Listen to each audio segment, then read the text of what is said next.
Medina airport মাশাআল্লাহ অনেক সুন্দর, অনেক উমরা হাজি ভরপুর।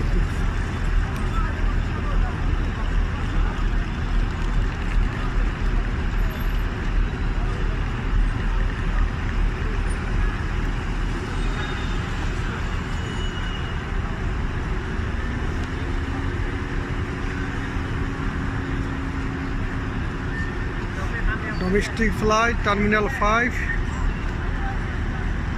আমরা ইন্তেজার অপেক্ষা করতেছি এখানে। ইনশাল্লাহ বোর্ডিং পাস শুরু হয়ে গেছে, এখন বোর্ডিং পাসের জন্য আমরা এয়ারপোর্টের ভিতরে যাবো ইনশাল্লাহ।